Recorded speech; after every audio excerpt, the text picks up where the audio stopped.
जय Shri Krishna friends, welcome to Harimukund. आइए आज श्रीमद् भागवत पुराण के तीसरे स्कंद का तीसरा अध्याय शुरू करते हैं। पिछले अध्याय में भगवान के बाल स्वरूप के बाल लीलाओं का वर्णन किया गया था। इस अध्याय में भगवान के अन्य लीला चरित्रों का वर्णन किया गया है। उद्धव जी विदुर जी से कहते हैं, इसके बाद श्री कृष्ण अपने माता पिता देवकी वसुदेव को सुख पहुंचाने की इच्छा से बलदेव जी के साथ मथुरा पधारे और उन्होंने कंस का संहार किया। सांदीपनी मुनि के द्वारा एक बार उच्चारण किए हुए सांगोपांग वेद का अध्ययन करके दक्षिणा स्वरूप उनके मरे हुए पुत्र को पंचजन नामक राक्षस के पेट से लाकर दे दिया। रुक्मणी के सौंदर्य से अथवा रुक्मी के बुलाने से जो शिशुपाल और उसके सहायक वहां आए हुए थे, उनके सिर पर पैर रखकर गांधर्व विधि के द्वारा विवाह करने के लिए अपनी नित्य संगनी रुक्मणी को वे वैसे ही हरण कर लाए जैसे गरुड़ अमृत कलश को ले आए थे। स्वयंवर में 7 बिना नथे हुए बैलों को नाथ कर नाग्न जीती से विवाह किया। इस प्रकार मान भंग हो जाने पर मूर्ख राजाओं ने शस्त्र उठाकर राजकुमारी को छीनना चाहा। तब भगवान श्री कृष्ण ने स्वयं बिना घायल हुए अपने शस्त्रों से उन्हें मार डाला। भगवान विषयी पुरुषों की सी लीला करते हुए अपनी प्राण प्रिया सत्यभामा को प्रसन्न करने की इच्छा से उनके लिए स्वर्ग से कल्प वृक्ष उखाड़ लाए। उस समय इंद्र ने क्रोध से अंधे होकर अपने सैनिकों सहित उन पर आक्रमण कर दिया, क्योंकि वह निश्चय ही अपनी स्त्रियों का क्रीड़ा मृग बना हुआ है। अपने विशाल डील डौल से आकाश को भी ढक देने वाले अपने पुत्र भौमासुर को भगवान के हाथ से मरा हुआ देखकर पृथ्वी ने जब उनसे प्रार्थना की, तब उन्होंने भौमासुर के पुत्र भगदत्त को उसका बचा हुआ राज्य देकर उसके अंतःपुर में प्रवेश किया। वहां भौमासुर द्वारा हर कर लाई हुई बहुत सी राजकन्याएं थीं। वे दीन बंधु श्री कृष्णचंद्र को देखते ही खड़ी हो गईं और सबने महान हर्ष, लज्जा एवं प्रेम पूर्ण चितवन से तत्काल ही भगवान को पति रूप में वरण कर लिया। तब भगवान ने अपनी निज शक्ति योग माया से उन ललनाओं के अनुरूप उतने ही रूप धारण कर उन सबका अलग अलग महलों में एक ही मुहूर्त में विधिवत पाणी ग्रहण किया। अपनी लीला का विस्तार करने के लिए उन्होंने उनमें से प्रत्येक के गर्भ से सभी गुणों में अपने ही समान 10-10 पुत्र उत्पन्न किए। जब कालयवन जरासंध और शाल्वादि ने अपनी सेनाओं से मथुरा और द्वारकापुरी को घेरा था, तब भगवान ने निज जनों को अपनी अलौकिक शक्ति देकर उन्हें स्वयं मरवाया था। शांबर, द्विविद, बाणासुर, मुर, बल्लभ तथा दंतवक्त्र आदि अन्य योद्धाओं में से भी किसी को उन्होंने स्वयं मारा था और किसी को दूसरों से मरवाया।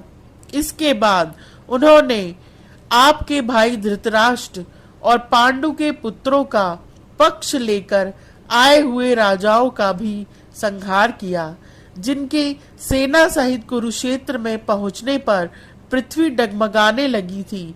कर्ण, दुशासन और शकुनी की खोटी सलाह से जिसकी आयु और श्री दोनों नष्ट हो चुकी थी, तथा भीमसेन की गदा से जिसकी जांग टूट चुकी थी, उस दुर्योधन को अपने साथियों के सहित पृथ्वी पर पड़ा देखकर भी उन्हें प्रसन्नता न हुई।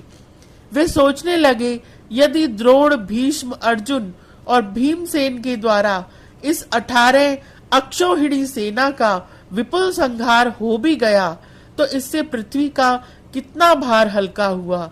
अभी तो मेरे अंश रूप प्रद्युम्न आदि के बल से बड़े हुए यादवों का दुस्सह दल बना ही हुआ है।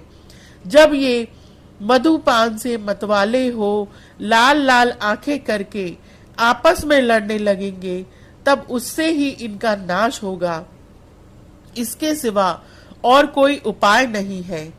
असल में मेरे संकल्प करने पर ये स्वयं ही अंतर ध्यान हो जाएंगे।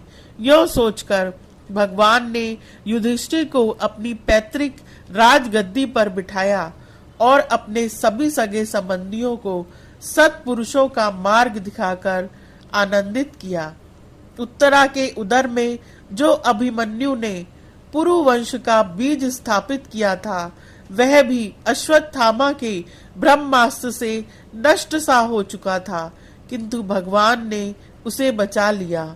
उन्होंने धर्मराज युधिष्ठिर से अपनी 3 अश्वमेघ यज्ञ करवाए और वे भी श्री कृष्ण के अनुगामी होकर अपने छोटे भाइयों की सहायता से पृथ्वी की रक्षा करते हुए बड़े आनंद से रहने लगे।